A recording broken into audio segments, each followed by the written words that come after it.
Si Macdo na sa pare. Sige, baba mo na ang camera.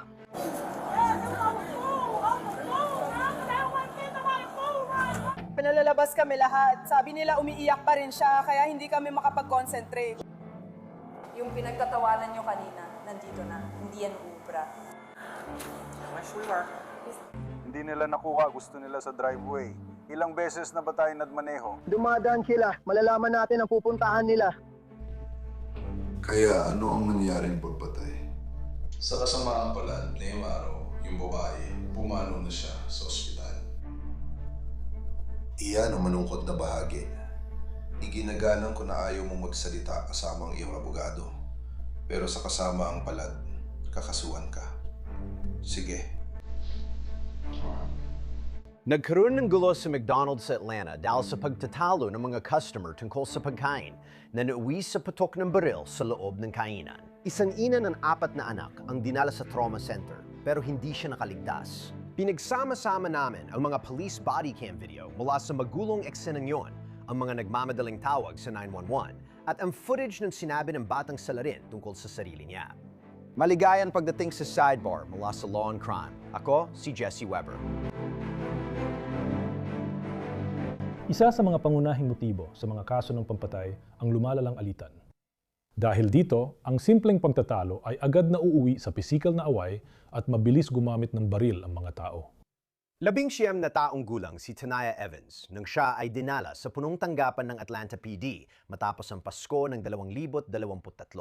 Nasa McDonald's siya kasama ang mga kapatid nang magkaroon ng pagtatalo noong Disyembre 27 tungkol sa nawawalang burger at nuggets na nauwi sa putukan. Isa pang customer ang nagmadaling tumawag sa 911. Si Macdo na yan, pare. Baba mo na ang camera. Sige. Dad mo lang eh. Sana bilas siya.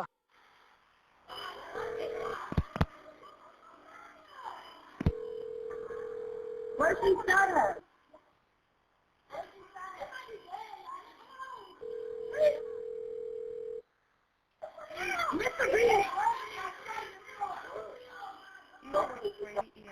Kailangan mong ibaba ang tawag. Ang tawag mo ang mag-fielding order na natanggap. Yes, ma'am. Sige, sino ang binaril? Lalaki ba o babae? Babae siya. Come on, you tell it. Saan siya binaril? Anong bahagi ng katawan?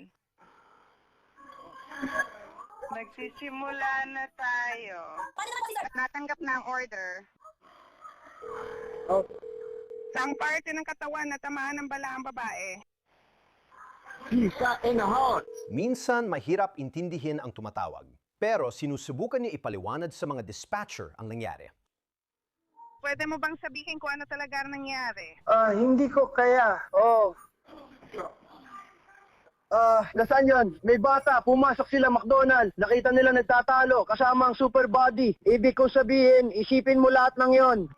At pagkatapos sinabi namin sa kanya, sinabi niya sa kanya sa kahit anong palabas, parating na ang Grady. Heto na ang Grady. Ang biktima ay si Tamanika Woods, 30 taong gulang. Nasa McDonald's siya kasama ang 4 niyang anak. Pinag-uusapan natin dito ay mula sa mga batang paslit hanggang sa mga teenager. Alam mo bang nangyari? Alam mo bang ginawa niya? Ayon sa ulat, tumayo lang siya para ipagtanggol ang cashier na pinagalitan ng mga babaeng kulang ang order. Nagpalitan sila ng mga salita, nagkaroon ng tulakan at balyahan. At pagkatapos, ipinakita sa surveillance ng McDonald's na inilabas ni Tanaya ang isang baril at binaril si Tamanika sa dibdib.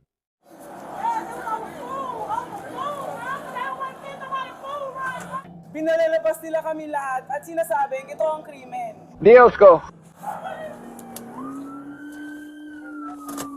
Nang dumating ng mahigit 100 pulis ng Atlanta sa lugar, dito na naging magulo ang lahat.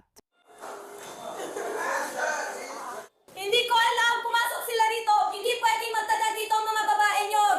Sabihin mo ngayon, bata!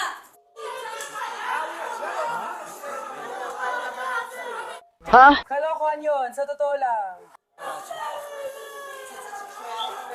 Sa kabila.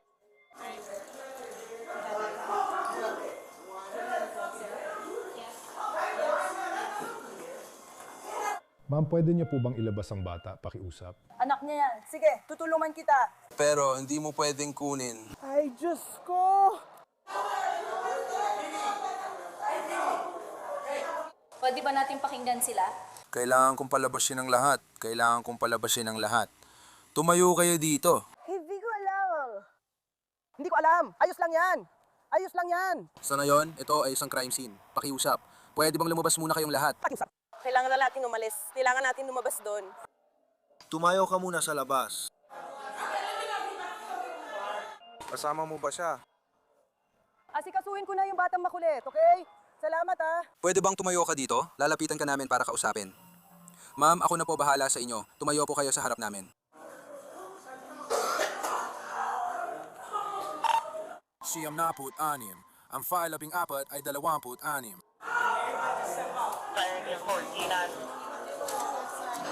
May dalawang damit sa mesa na ito, magkinag tayo, please. Hindi alerto.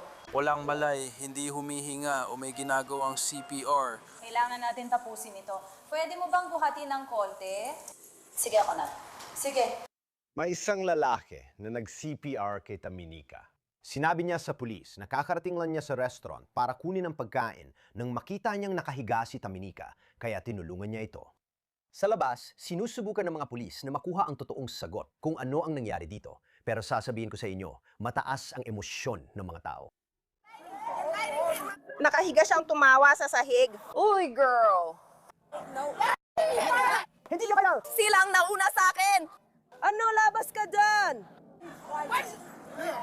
Hindi. Walang lumapit sa likod ng counter. Walang nagsimula. Walang pumunta sa likod ng camera. Walang pumunta sa likod ng Ambrose. Huwag mong hawakan ng ibang babae. Hoy, lumayo ka sa kotse! Lalabas ako sa loob ng 5 minuto!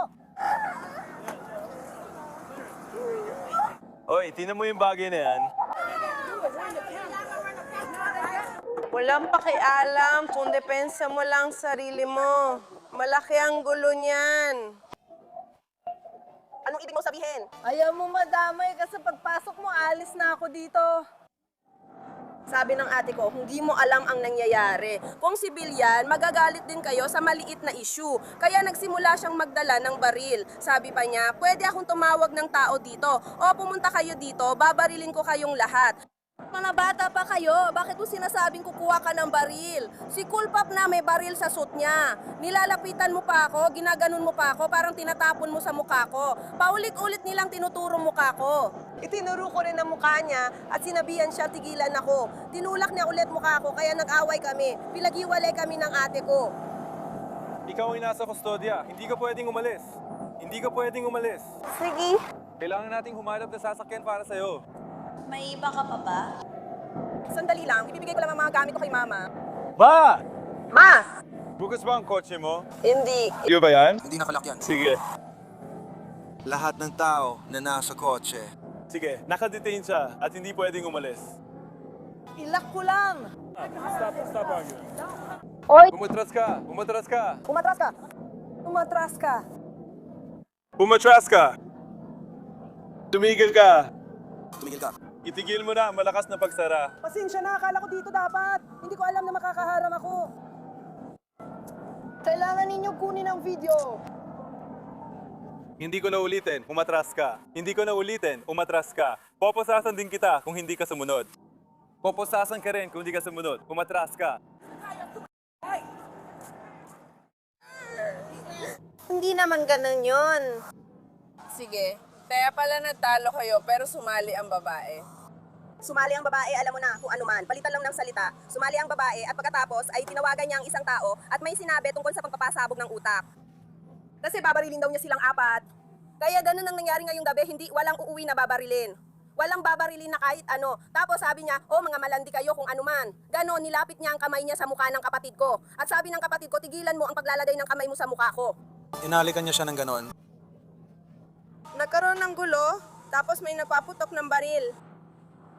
Patuloy pa rin akong ipinagtatanggol.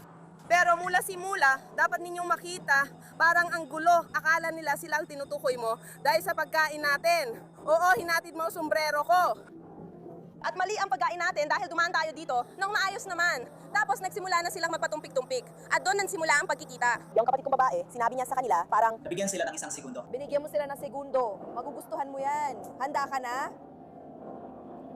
Tara na! Handa na! Handa na! Isang opisyal ang nagbigay ng update sa homicide unit ng APD tungkol sa sitwasyon. Paparating na ang supervisor at may-ari ko. Nandito sa 1176 RDA sa loob ng McDonald's. Nagkaroon kami. Nito. Tapos na, 2 grupo, nagsimula sa sigawan, nauwi sa pisikalan at may nagpaputok ng baril.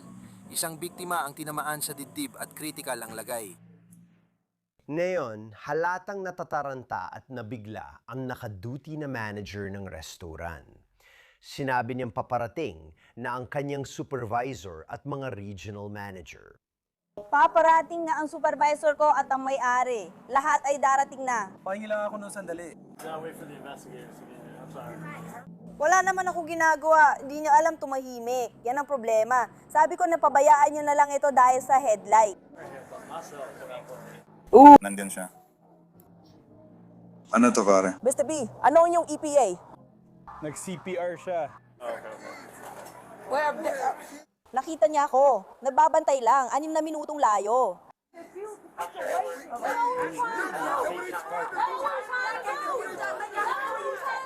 Tahimik sila, lalo na yung batang babae sa kaluran, kasama sa party ng babae. Dayan mo kinapawag sarili mo. Yan ang nga galing sa ginagawa mo. Magpanggap ka. Nagkukunwari ka magsalita. Oo. Marami sila.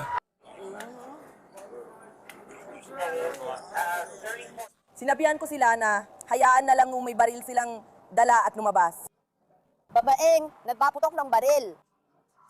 Nangyari yon sa drive-thru nung una. Nagpapalit ng bagong baterya.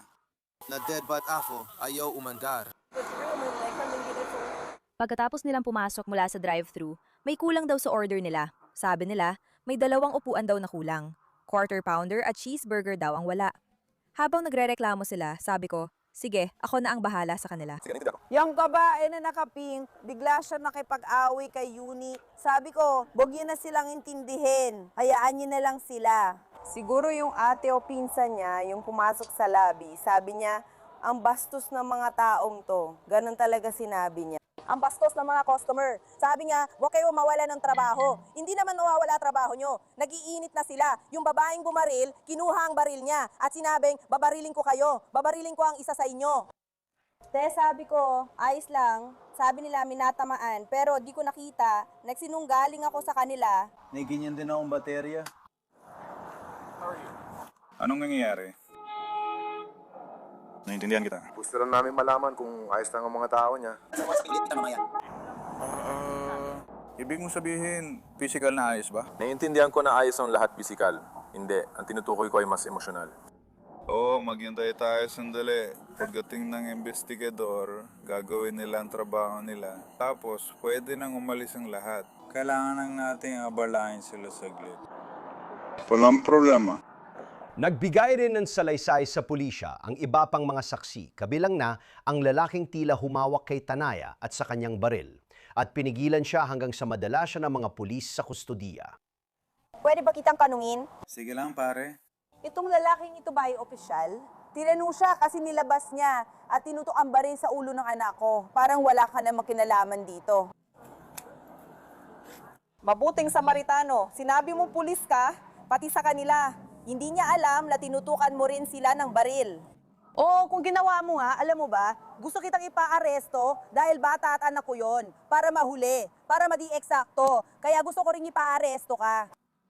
Karapatang, madutok ng kahit anong baril. At hindi ikaw. Sige, hayaan mo akong kumonsulta muna. Ginawa niyo talaga yon, oo. Oh, kailangan din siya marestuhin. Parang kailangan talaga siyang isama sa bilang. Kailangan niya talaga. Saan yung ginawa yan sa loob? Sa McDonald's, hindi. Ginawa niya yan sa gitna, bes. Sa library, kaibigan. Oo, hindi sa lobby. Hawak niya siya sa tabi ng basurahan malapit sa library. Pero nakapasok kami sa double doors at may baril siya. Nasaan ang bag niya? Oo, nasaan ang badge niya? Tanong niya, nasaan ang badge mo? Kailangan mo yon. Gusto nilang pigilan lahat bukod doon. Pulaan mo kung ano. Kidnapping niya na pinipigilan mo siya sa manibela ko. Ano ba talagang nangyayari? Inahawakan mo ako. Hindi ka APD, hindi mo pwedeng kunin trabaho nila. Hello, hindi kita ginagambala o pinapansin. Kaya, ano, meron ka? Tama, sabi mo, ilagay mo ang sarili mo sa ibang sitwasyon.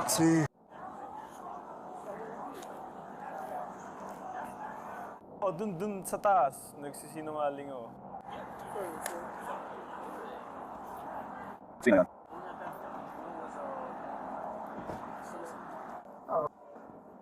Ako ang kumuha ng baril mula sa kanya at inilabas ko ang baril mula sa sarili niyang kwarto dahil siya mismo ang naglagay doon. Dito mismo sa sweater at kaya pinalaya sila ng mama sa sala. Oy, gamit ang baril ko, ibinigay ko ang baril sa pulis.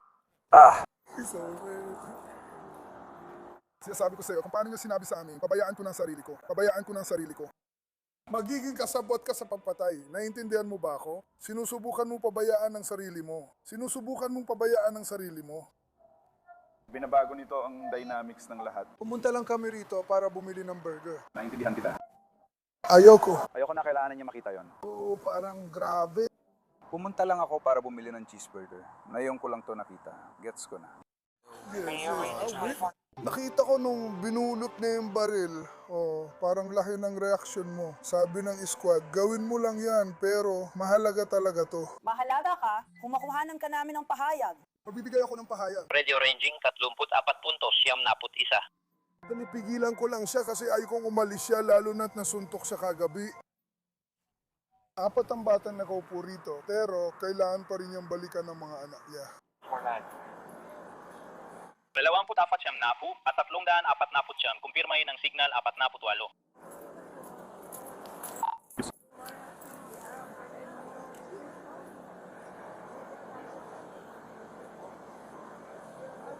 Grabe yun, may pagkain ako. Nakakuha ako ng pagkain. Gagawin ko ito, gagawin ko yon. Dapat dinala niya ang staff niya sa McDonald's at hinila sa banyo. Manager lang dapat ang kumausap sa tao sa escalator. Ito kasi, ibig kong sabihin, hinayaan lang niyang makipagdalo mga staff niya at pumasok doon at magsalita ng kung ano-anong kalokohan.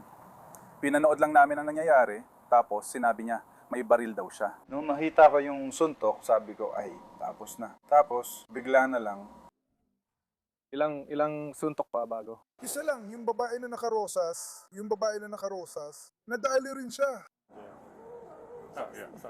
ibig ko sabihin, grabe. Pagkatapos, kailangan ng isa pang babaeng nakaitim na bunutin ang baril niya. Isang nanumaba at makukulong habang buhay. Ibig ko sabihin, Oo, kasi nagawa niya. Sabi niya, ako ang bumaril. Sabi ko sa'yo, may baril siya. Uy, kumain na siya. Kakagaling mo lang sa break. Sabi mo, kunin mo na. Bro. Ikaw ang may mahabang break. Ibig ko sabihin... Tapusin na natin ito. Pero napaisip lang ako sandali. Save ah? Pasensya na. Grabe, buong karera ko parang ganito. Mabuting Samaritano. Oo, kasi kasama ng babae ang mga anak niya. Nandun ang mga bata. Anong ginawa mo? Hinawakan ko lang yung babae na palabas kasi sinusubukan nila akong salakayin. May baril siya at iba pa. Kaya hinawakan ko kamay niya para di siya makabaril ng iba. Oo, alam kong di niya ako babarilin pero... Ay, good job, man.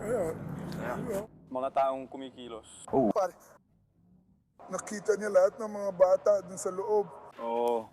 Nakita niya na magiging mahaba ang listahan ng mga kaso. May bata maliit sa loob. May baril ka, lumapit ka at gawin to. Pumutok ka dito. Hindi ka makakatakas sa dami ng kaso mo. Ako kahit ilang pang mga bata, ayos na sa mga bata. pare. Oo, sinusubukan nilang sugurin ako. Ang daming basurahan. Hindi ito ang slag na yon. Ang tanga nito. Hindi nila nakuha ang gusto nila sa drive-thru. Ibig kong sabihin, ilang beses na ba tayong pumunta sa drive-thru? Nag-drive-thru sila at pumasok na may baril. Nag-drive-thru habang may dalang baril. Sabi mo, dumaan sila sa drive-thru. Oo, dumadaan sila sa drive-thru, pare. Nakadaan na ako sa drive-thru. Nagreklamo sila tungkol sa hindi nila nakuha. Doon ko ito inakit sa mas mataas. At para may sama ng loob talaga sila tungkol dito. Hindi yan truck. Nung pamamaril, ano nangyari? Isang suntok lang at gagawin na sana niya ang hindi naman talaga siya ang may kasalanan. Pwede itong self-defense kasi hindi ka naman... Kaya nagulat at nadismaya ang mga pulis na ang isang bagay na napakaliit ay nagdulot ng ganitong kalaking trahedya. Dahil lang ba sa pagkain? Tama yun. Dahil lang sa pagkain? 19 na taong gulang lang ang binaril nila. Hindi ko alam na ganun siya kabata. Nakakalungkot. Talagang nakakalungkot yun. Binaril ba niya ang empleyado o may kasalanan ba siya? Hindi, kaya ayon sa balita, di umano, may isang tao sa pila na nabaril. Sige. Isa rin ba itong empleyado para sa akin? May marka. Oo, may babae sa pila na nilaktawan nila dahil mali ang order sa drive-thru kaya pumasok sila. Nilaktawan nila lahat. Ang gulo nga. Nagsalita pa yung babae, sabi niya nilalaktawan siya. Tulad ng iba, nagkapalitan pa ng masasakit na salita. Buhay pa yung babae, tinulak niya ang isa sa mga babaeng mula sa kotse na pumasok sa loob. Pagkatapos, nilabas ng kapatid niya ang baril at binaril ang chip. Hindi siya marunong lumaban. Yun ang dating. Dahil bakit kayo maglalabas ng baril at mamamaril? Yun ang unang pagkikita ninyo. Pwede mo namang gamitin ang kamay mo. Parang pwede ka namang makipagsuntukan gamit na ang kamay mo. Hindi mo naman kailangan manuntok, di ba? Ang labo. Pagkatulak pa lang, baril agad ang inilabas at pinaputukan. Ngayon, wala ka na. Parang wala ka na talaga. Tapos na siya. 19 nam siya, pero tapos na. Yung kapatid, hindi. Hindi malang lumingon. Hindi. 30 ang biktima. 19 ang gumaril sa kanya, pero ang ate niya hindi naman halatang mas matanda. Wala na. Para saan? Dahil lang sa McDonald's. Na yun, di mo na mapili ang gusto mo sa kulungan. Hindi mo kaya? Tinanong mo ba ako, lumaban gamit kamay mo? Ibig ko sabihin, kung tinulak ka niya, tingnan mo lang yung mga kamay na yan. Pare, grabe siya na agrabyado. Hindi mo siya pwedeng patayin na lang basta ang labo nun. Sobra na. Oo, sobra na talaga yun. Hindi naman para sa kulungan. Tapos, sino ang tinulak niya? Siya ba ang tinulak niya or baka may kapatid siya? Hindi ko alam. Kaya, based sa sinabi niya sa akin, yung tao Na tinulak niya. tinulak ng biktima si Nikel, na kapatid ng taong bumaril. Kaya ang kapatid niya, ang tinutukoy. Kinuha ng kapatid ang baril at binaril ang tao para sa kanya. Kaya hindi siya naitulak at siya ang bumaril. Sa tingin ko, parang isang segundo lang ang lumipas. Oo. Kaya pumatay ka lang ng tao dahil lang doon. Hindi mo naman talaga ipinagtatanggol ang sarili mo. O kahit paano ay pinagtatanggol ang sarili mo. Wala ka namang kinalaman doon. Sayang. Ako ang kumuha at hinugot ito sa kanya. Anong mangyayari pagkatapos? Si Tanaya at hindi bababa sa dalawa niyang kapatid na babae ay na-detain. Na-detain sila sa mismong lugar ng pangyayari. Pagkatapos, dinala sila sa himpilan ng pulisya para ma-interview. Ako yung natatanong siya, at bakit niya ako inaaresto? Para saan siya inaaresto? Siya ay nakakulong na. Sige. Maaring nararamdaman mo na ito ngayon. Ano ang ibig sabihin nito? Sa puntong ito, hindi na siya umilinga. Maganda para sa kanila dahil pinopunduhan sila para sa mga kailangan nilang gawin at hindi na nila kailangan magbayad ng kahit ano.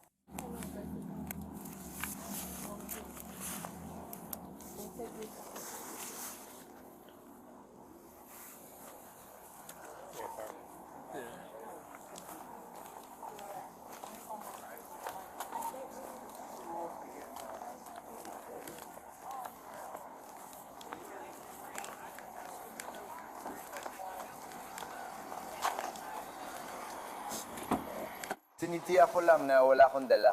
Sige, wala kalmas.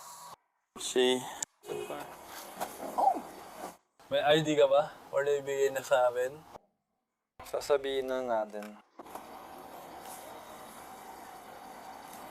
What's your Habang naghihintay ang isa sa mga kapatid sa interview room, hindi siya masaya na ikinulong siya. Hindi naman ako kriminal. Dapat hindi ito nakakatawa. Hindi dapat nakakadena ang mga binti ko. Ibinahagi niya sa mga detective ang kwento niya sa nangyari sa McDonald's. Ano ang nangyari doon? Simula pa lang, dumaan kami sa drive-thru. Umorder ng pagkain, sinusubukang paglagay ng 2 order sa drive-thru. Isa para sa cash, isa para sa card. Sabi nila, isa lang pwede dahil kulang sila sa staff. Sinasabi ko lang direkta, ayoko may makalitaan. Sinabihan nila kami na kulang sila sa staff. Isa lang ang pwede namin gawin. Kaya pinagsama-sama namin lahat ng order namin at pumunta kami sa bintana. Hindi kumpleto ang order namin pagdating sa bintana.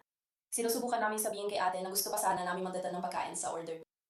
At ipinaliwanag niya sa amin na bago pa lang siya.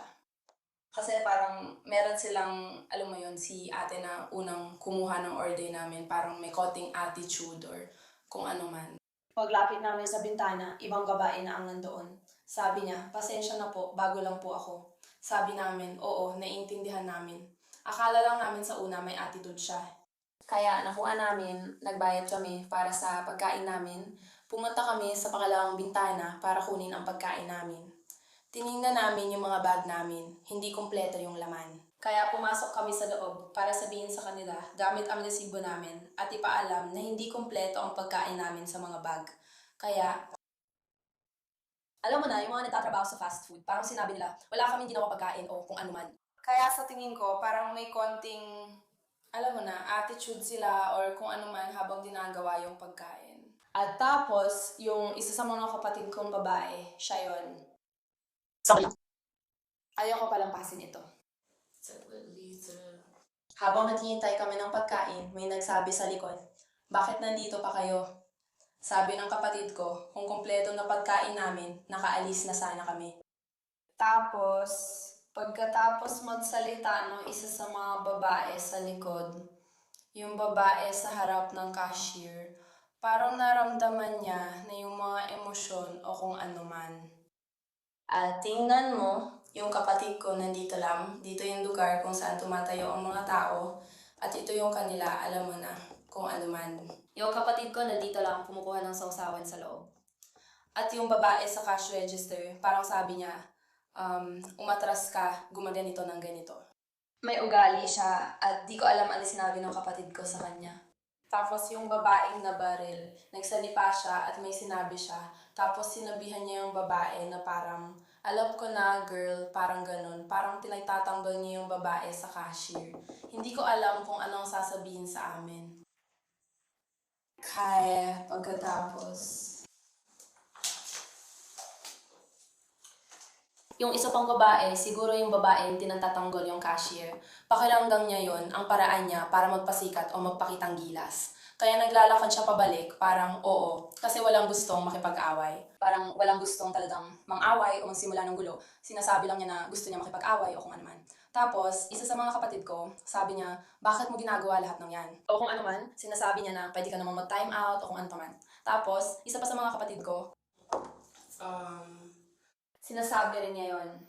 Yung babae sa likod ang bisita na nagsalita para sa cashier. Tapos yung babaeng yon ay may sinasabi. Nagsasabi siya ng mga bagay na parang nang-aaway, na parang sinasabi, o tawagin mo yung iba at sabihin mo, dalhin ang baril niya o kung ano pa man. Nagkakagulo ang mga babaeng ito tungkol dun. Ganun lang. Nung sinabi ng kapatid ko na dala niya to, barilin mo kung sino man. Pinapakita lang niyang handa siya. Ang babae ay parang sinasabi na siya ang unang babaril. Tapos, habang tinukuha namin ang pagkain namin, isa sa mga lalaki, ay siya pala yung manager sa McDonald's. Lumapit siya sa akin at sa isa ko pang kapatid, yung buntis, at tinanong kami parang, nakuha niyo na ba lahat? Ayos lang ba kayo? May kailangan ba kayo? Nang okay na kami ng kapatid ko, lumabas na kami. Pero yung isang babae, tuloy pa rin siya sa pagsasalita ng kung ano-ano. Habang palabas kami, sinusubukan namin palabasin kasama ang dalawa pa naming kapatid. Tapos nakita nila, alam mo yun, yung babae na nagsabi sa isang tao na kunin ang baril nila ay lumapit sa isa sa mga kapatid ko. Nung tumingin ako, nakita niya ulo niya, di ko alam ginawa niya. Gumalaw kamay niya, tapos gumalaw ulo ng kapatid ko. Ginising ko siya at sinubukan kong hawakan ng kapatid niya kasi di ko na maitatanggi, alam mo na yon. Pagkatapos, bigla ko na lang narinig ang bang. Iniisip ko at hinahanap ang mga kapatid ko. Tapos naisip ko na yung babae ang bumaril dahil sinabi niyang siya ang maunang bumaril. Tapos paalis na ako, nakita ko siya sa sahig at sinubukan naming umalis. Nakita ko rin ng isang lalaki na hawak ang kapatid ko, parang ayaw siyang pakawalan.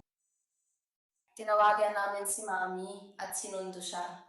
Pambalik namin, tinawagan siya ng kapatid ko ulit. At yun lalapat yun. Kaya nagsimula ang buong insidenteng ito dahil lang sa pagkain. Tama ba yon?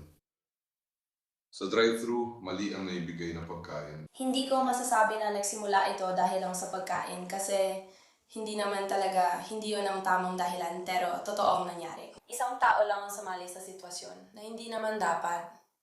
Hindi doon nagsimula, kundi sa kawalang galang at puro paninira at pagyayabang lang.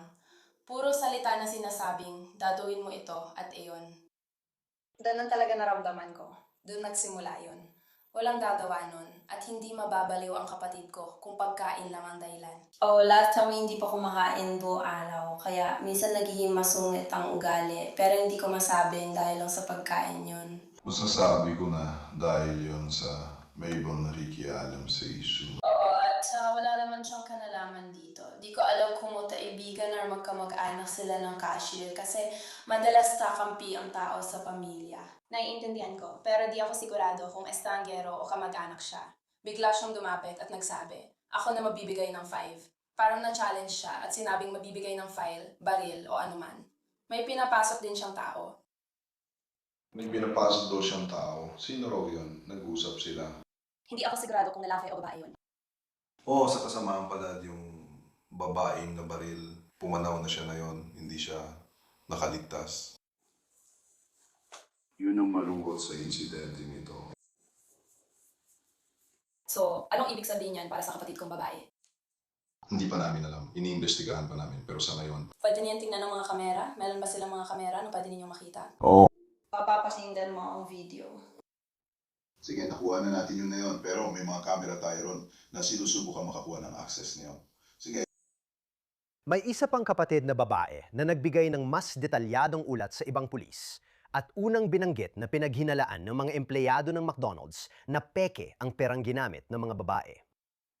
Kaya nang wala. Ako nagtatanong, dahil tatanungin nila kayong lahat niyan. Bago tayo pumunta dyan. Paano maabot sa ganun? Ay, grabe. Nakapasok naman tayo dun. Nagkamali sila, sinabi nilang may peking 20 tayo, pero wala naman tayong ganun. May natatrabaho ba doon? Oo, sabi nila may peking 20 raw kami. Peking 20 raw. Hindi nyo naman kami binigyan ng pagkain at nagpalit ako. Alam mo yun? Sige, so kapag binigyan nyo na sa amin ng pagkain namin o kung ano man, tandaan mong na-drive kami kasama siya. Binigyan nyo kami ng pagkain pero kulang pa rin ang pagkain namin. Kaya sinabi namin sa kanila, parang kulang ito, kulang yon. Tapos nagalit sila at kung ano-ano pa. Pero dapat tama ang binigay nyo. Kaya inisip namin, sige, papasok na lang tayo sa loob. Kaya pumasok kami sa loob, nakatayo kami sa counter. Nakatayo ako ng ganito, pero nasa counter lang ako, nakaharap ako sa counter. Kaya yung babae, parang sinasabi namin sa Ale kung ano. Hindi. Pero ang gusto ko lang sabihin ay, kamusta ka? Kasama. Ang dami niyo lahat. Parang wala sa inyo. Siguro kaya nangyari agad kasi wala sa inyo pinigilan. Hindi namin alam na may baril pala ang bunsoong kapatid na babae hanggang sa magkagulo na. Grabe talaga.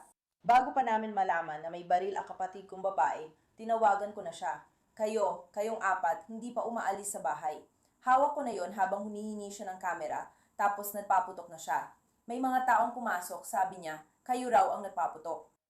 Tapos yung partner ng kapatid ko, tinanong kung sino nagpaputok. Tapos ipinakita rin na may baril siya para meron din ako. Kaya yung babae, sabi niya, isipin mo, sa oras na to, umalis na sila. Naglalakad-lakad pa rin ako pabalik-balik sa mesa ko, bumabalik dun sa mesa ko para kunin yung pagkain ko at kung ano-ano pa. Kaya yung babae, nagsimulang ilapit yung kamay niya sa mukha ko, ginaganon-ganon niya. Kaya sinabi ko yon, para naramdaman ko, tigilan mo nga yung paglalapit ng kamay mo sa mukha ko, parang inaayos pa niya yung buhok niya ng ganon. Tinulak niya ako sa mukha, 2 beses niya akong tinulak sa mukha, at nagsimula na kaming mag-away. Tapos, nag-away na kami ng babae, tapos may baril na nakuha. Pumutok yung baril, pero hindi ko alam na kapatid ko pala ang gumaril. Kaya nung pumutok yung baril, nagsitakbuhan na lang lahat, takbo ng takbo. Bumalik ako kasi, di ko nakita lumabas kapatid ko. Pagbalik ko, nakita ko si Nali at Lee nakahiga sa sahig. At nandun pa rin kapatid ko sa loob. At yung lalaki, binaril niya ang kapatid ko. Habang ginagawa ng mga investigador ang mga interview sa headquarters, may isa pang pulis na may mabigat na tungkulin na magbigay ng balita sa pamilya ni Tamanika sa ospital. Kamusta kayo? Kamusta kayo? Kamusta? Ako si Austin Berlin ng Land Police Department. Siya si Mama. Siya si Mama, sige. Sinabi na nila sa'yo kung ano nangyayari. Gusto kong makita ang anak ko. Kailangan kong makita ang anak ko. Sige, investigasyon pa ito ng pagpatay. Isasara ko lang ang pinto. Investigasyon ito ng pagpatay. Sige. Maraming kailangan gawin sa investigasyon ng pagpatay. Sige. Sa kasamang palad, pumanaw ang anak mo, kaya biktima siya. Sige. Nasa lugar ang aming mga investigador at mga pulis para magsagawa ng search warrant, mangolekta ng ebidensya at arestuhin ang dapat arestuhin upang masigurong tama ang aming ginagawa. Sige. Nasikaso na rito ang anak mo. Nandito ang medico legal pero sinabi sa akin at binigyan ako ng mahigpit na utos na huwag kayong papayagang makita ang anak ninyo hanggat hindi pa tapos ang investigasyon. Sinabi mismo sa akin ng pangunahing investigador yan, okay? Kapag natapos na nila ang kailangan nilang gawin sa panig nila, malamang makakatanggap kayo ng tawag, okay? Para ipaalam sa inyo. Kung maaari ninyong makita at makilala ang inyong anak. Pero bilang opisyal, ang mga pangunahing investigador ang nagtatrabaho ngayon sa crime scene ng anak ninyo sa RDA. Scene. Hawak na nila ang parehong mga suspect. Sa ngayon, hindi ako sigurado kung anong nangyayari sa pinangyarihan. Dinala ako agad sa ospital kasama ang anak mo para matiyak na siya ay ginagamot. Kaya hindi ko alam kung ano ang nangyayari sa pinangyarihan ngayon. Gusto ko lang siguraduhin na nakaabot sa inyo ang aking pakikiramay. Hindi dapat nangyayari ang ganitong mga bagay. Alam mo yun, di ba? Pero kapag nakuha na ng lead investigator ang sapat na impormasyon, ipapaalam agad sa inyo, lalo na sa'yo, dahil ikaw ang ina. Kailangan ba niyang mag-iwan ng contact info? May nakuha ba sila? Nakipag-ugnayan ka? Nasa lugar ba kayo? Matapos makaalis ang isa pang ambulansya, umalis na ako. So hindi ka nakipag-usap kanina man. Sige, meron kang. Can I get it? Pangalan ng impormasyon? Ilalagay ko ito sa SART pero hindi ko alam paano to gumagana. Pwede ba akong humingi ng ekstrang papel para makuha ang impormasyon niya at masigurong nakipag-ugnayan siya sa investigador? Nakuha ko ng ID niya. Kailangan natin ito. Tulad ng sabi ko, mula sa damit niya hanggang panloob, lahat ay ebidensya para sa investigasyon ng medico legal at homicide investigator, mga ganung bagay. Pasensya ka na at kailangan mong gawin ito, pare. Pasensya na talaga. Tulad ng sinabi ko, hindi dapat nangyayari ang mga ganitong bagay. Alam mo yan, may mga tao talagang hindi alam kung paano. Siya si Mama. Ang pangalan mo ay ito ang Tamarika. Pareho silang nakatanggap ng tawag. Pareho kayo ng pangalan. Sige. Si Tamarico. Gaya na sinabi ko, nakikiramay ako. Talagang masakit, lalo na yung panahon ng Kapaskuhan. Para mangyari ang karahasan, hindi ko talaga iniisip na tama yon. Kaarawan ng nanay ko ngayon. Kaninong kaarawan? Ang nanay ko. Ikinalulungkot ko yan. At sinabi mo na may nakuha kang maayos na gumaganang numero, tama ba? Oo. Meron pa bang ibang mga tanong na kailangan kong sagutin? Ayoko makita ang anak ko. Hindi niya naman ako papayagan gawin yun. Hindi ko alam ang sasabihin ko. Ibig ko sabihin, nakausap ko na ang mga chaplain. Ang tanging posible magawa, nakatalukbong siya buong oras. Sige. Kaya parang hindi ko feel na pumasok sa kwarto kung hindi ko rin siya makikita. Kung may sense yun. May sense naman talaga yun. Ayokong labagin ang mga patakaran ng Grady. Ayokong labagin ang mga patakaran ng Grady. Ibig sabihin may naantalang operasyon dito, kaya... Sige, aalis na kami. Di mo ako papayag daw makita siya. Homicide muna ito. Sige. Ito ang kapilya. Dito may problema tayo sa pagtatayo. Akyat ako. Akyat ako. Nakikiramay ako sa inyong lahat. Balikan natin si Tanaya. Anong meron sa kanya? Inilagay siya ng investigador sa silid para sa interview at iniwang mag-isa ng ilang oras. Tinanggal ang posa sa paa para magbanyo, pero naiwan na naman siya mag-isa sa kanyang mga iniisip. Makalipas sa ilang oras, nilapitan siya ng mga investigador. DNM, Investigador Francis, Investigador McCowan. Gusto ko talaga namin makausap tungkol sa nangyari na yon. May tatanungin lang ako sa'yo, pero bago yon, pwede ko pang malaman ang unang pangalan mo. Tanaya. Kai. I-A-B-A-S. Sige, kaya Evan ang apelyido mo. Anong petso ng kapanganakan mo? At ano ang pinakamataas mo matapos na edukasyon? Ilang taon siya huli? Si. At English ba ang iyong unang buhay ka? Oo, sige. Hindi ko ito tinatanong para mo insulto. Pamantayan lang. Para lang mo sigurado na naiintindihan mo. Babasahin ko muna ang iyong mga karapatan bago ka tanungin. At sisiguraduhin namin na naiintindihan mo. Okay? May karapatan ka manahimik. Naiintindihan mo ba? Lahat ng sasabihin mo gagamiting ebidensya laban sa iyo sa korte. Naiintindihan mo ba? May karapatan ka magkaroon ng abogado ngayon at maaari naroon siya ngayon o anumang oras habang ikaw ay tinatanong. Naiintindihan mo ba? Kung hindi mo kayang kumuha ng abogado, bibigyan ka ng libre at pwede siyang kasama habang tinatanong ka. Naiintindihan mo ba? Pwede mong gamitin ang mga karapatan ito at umanggi sumagot o magbigay ng pahayag kahit kailan. Naiintindihan mo ba? Tatanungin ulit kita at kailangan kong marinig ang sagot mo. Naiintindihan mo ba ang mga karapatan ito? Oo, pero mababalik ang abogado ko. Naiintindihan ko. Nandiyan ang kapatid kong babae. Sabi mo, Kailangan ko makausap ang kapatid kong babae para sa abogado ko. si. Kaya ikaw ba? Pero kailangan ko pa rin tanong sa iyo ang iba pa. Pero hayaan mo akong tanungin ka ulit. Naiintindihan mo ba ang mga karapatan ito?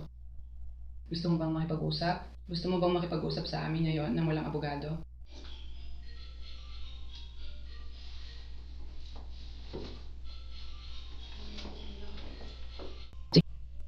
So, hindi. Kausap ko mama ko tungkol sa abogado. Hindi ko alam paano makontak ang abogada. Pwede mo ba ako mintayin? Ito. Si... Kumusta naman sa homicide unit? Sa kasamaang palad, ngayong araw, yung babae, pumanaw na siya sa ospital. Sige.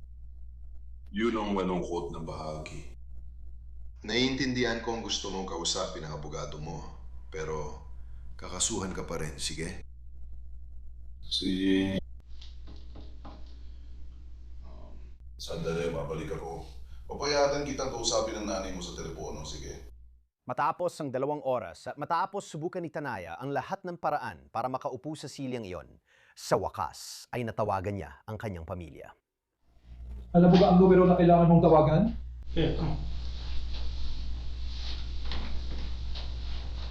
Ilagay mo sa speakerphone.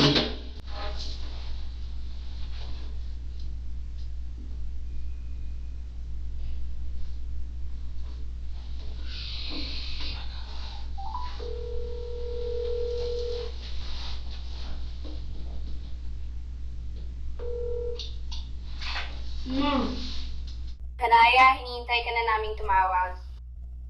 Tulungan mo ako. Kailangan ko ng abogado.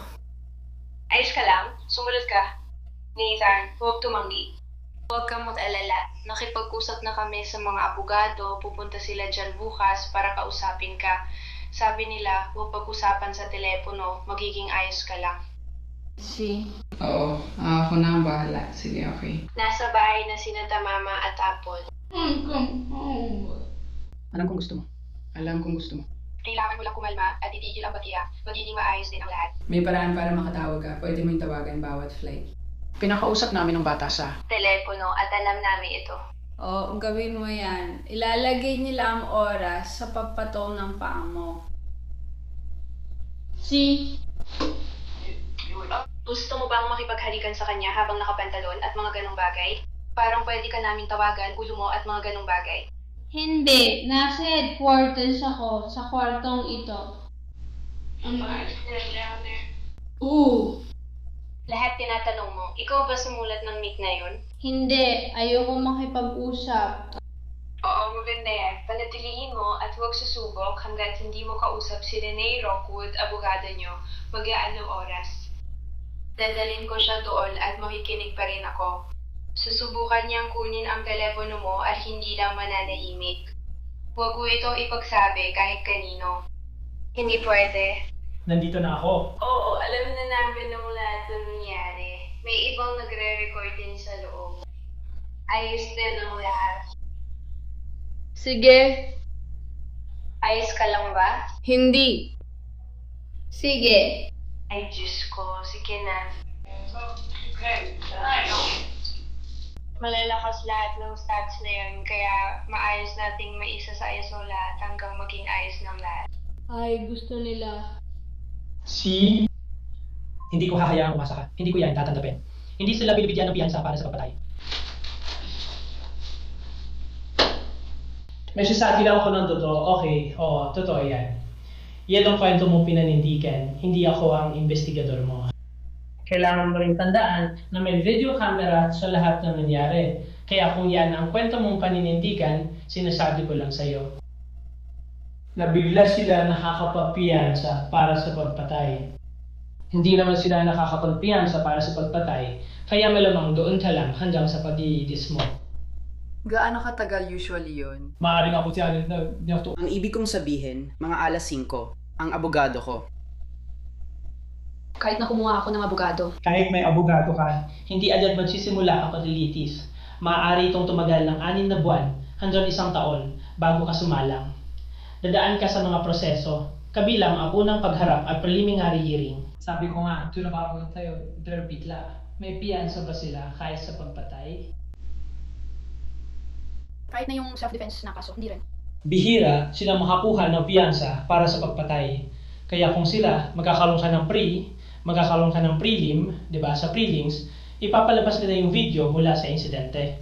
Based sa nakita ng hukom sa video o iba pa, hindi na mahalaga ang argumento mo dahil sila ang magpapasya kung bibigyan ka ng piyansa. Matagal ko na itong ginagawa kaya masasabi ko based sa video na yon, hindi talaga sila papayag. Sabi ko nga, kampatay ito. Hindi ka naman kakasuhan kung hindi namin iniisat na sapat ang ebidensya namin.